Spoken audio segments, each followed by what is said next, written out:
What's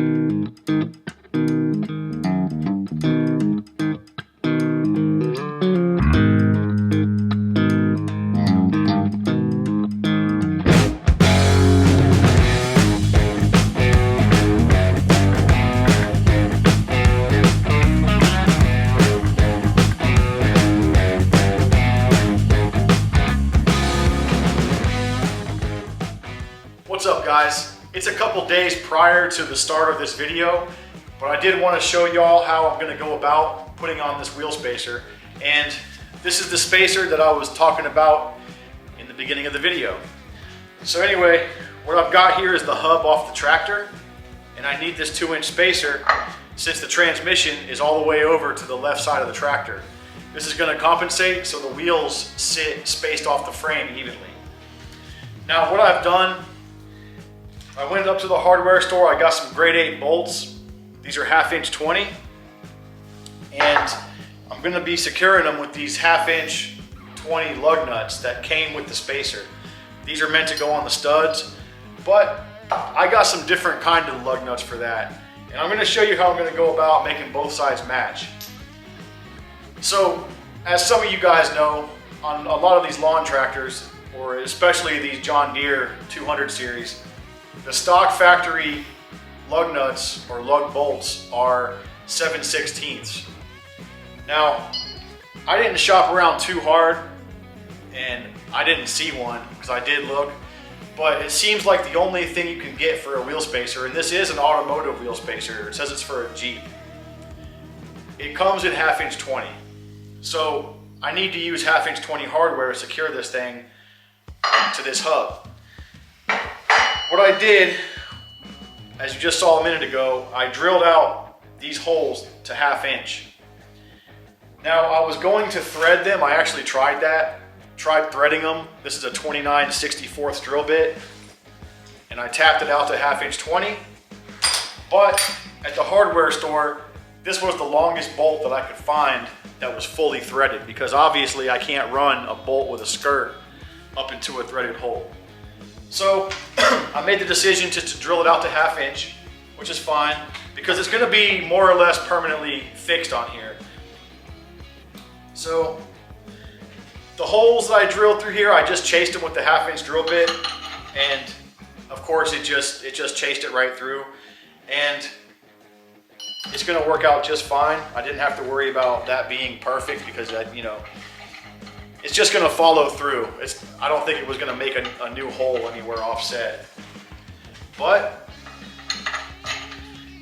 that's how we're going with this. And then on my wheels, I'm going to have to enlarge the holes from 7/16 to 1/2 inch also. And what that's going to do, and I'm going to do the same thing on both sides. Now, the other side, the left side, is not going to have this spacer.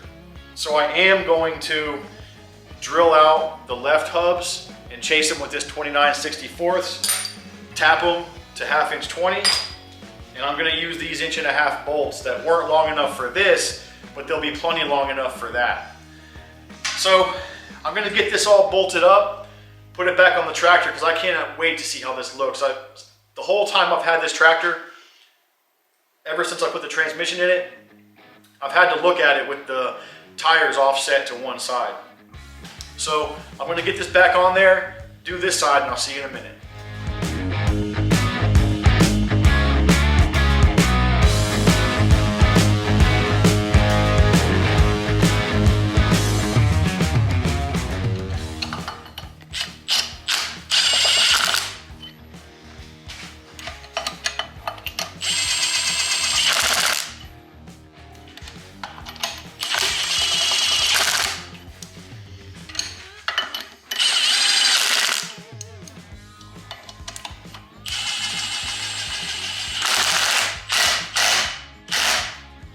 All right, we're all bolted up, and I'm super pleased with the quality of work that John Prater did over at Mullican Machine Tool. And I believe I mentioned all his information and put a picture of his card up on the screen in the beginning of the video. But I'm glad that he took the time and he bored the center of this wheel hub out perfectly to go with the hub-centric ring on this hub, because even if there was some sort of slight, you know, off when I drilled these holes out to 1/2 inch, if it was off a touch in any direction, you know, or not perfectly straight, it might have pulled this thing off center. But because it fits so perfect around that center hub, it just, I know it's true, and this thing's gonna work great. And if you can see down in here, those lug nuts have a full purchase on all the threads, and there's even some sticking out past. So I think that is gonna be more than enough stout to handle what this tractor is gonna throw at it, because I mean, it belongs on a Jeep. So I think we're gonna be golden on this, and now I'm gonna get the other side done.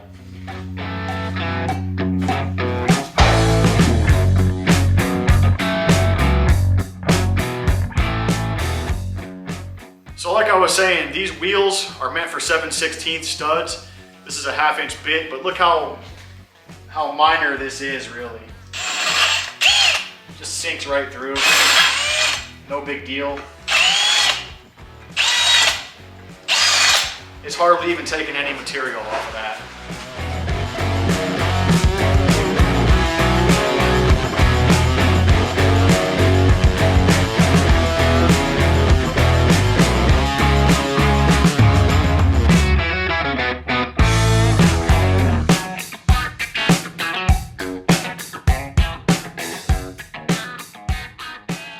For lug nuts, I'm going with these off the shelf. They're called White Knight enclosed lug nuts, and I got them over at AutoZone.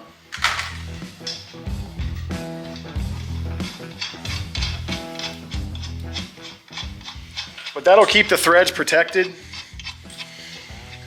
keep dirt and grease, and keep the, when this is all said and done, I'll probably just put a little bit of anti-seize on these threads, and it'll keep them from corroding and all that. And it gives it a nice finished look. I think it makes it look a lot tougher. I did it with the John Deere. I bought 7/16. I forget what grade steel it was, but it was the same grade steel they make lug nuts out of. I don't know if that's grade 8 or what. Anyway, I got those from McMaster Car back then. And I didn't go that route on this one because I wasn't really sure what I was going to be doing. And so I just ended up getting bolts from the local hardware store.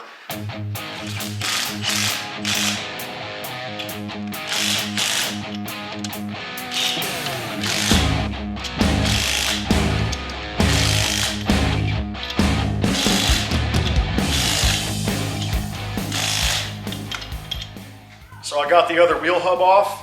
I've got my 29/64 on here because I'm gonna tap it out to 1/2 inch 20, and I'm gonna run these bolts in from the back. That way they're fixed, and when I'm putting a wheel on to the lug nuts, or the studs I mean, it's not gonna just fall off. It'll sit on the studs until you're putting the lug nuts on it. That's the only reason I'm really tapping it, and it works pretty good. This cast iron is kind of tricky to drill because it just wants to suck the drill bit in because it's such a close 29/64, and then it's 7/16 threaded in there. And it just instantly, I got to keep backing the drill out and not pushing too hard.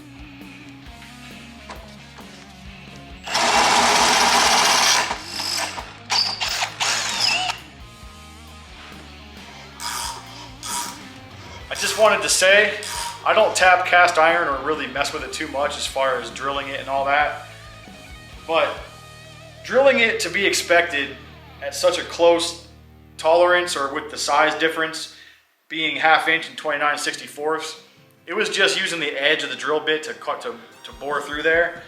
But I've tapped quite a bit of steel And this is obviously not steel, it's cast iron, but it's remarkable how easy it goes through. And I know it's getting a purchase, like there is some resistance, and you can hear it cutting the threads, and I am using some threading oil. But it's remarkable how, if you look on this side as I go, it's just powder. See that? The chips are just little, it's like dust.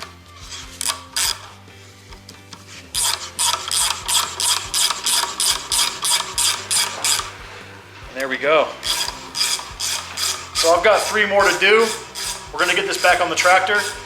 And that's gonna be it for this part. I wanted to include this to show how I went about changing this to 1/2 inch 20 and putting on that wheel spacer. But before we cut back to the future, I just want to show you guys once the wheel is back on, obviously how much better it looks now that the wheels are spaced equally from the frame. All right, real quick, I got them all threaded. And you can see they just start nice and easy, finger.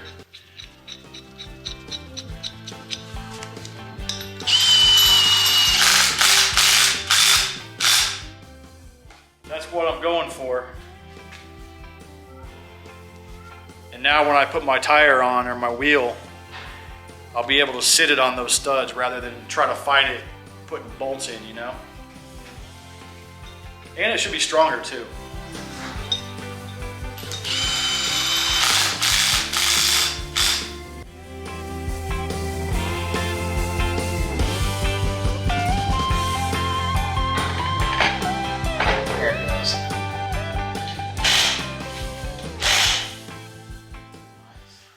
Here it is.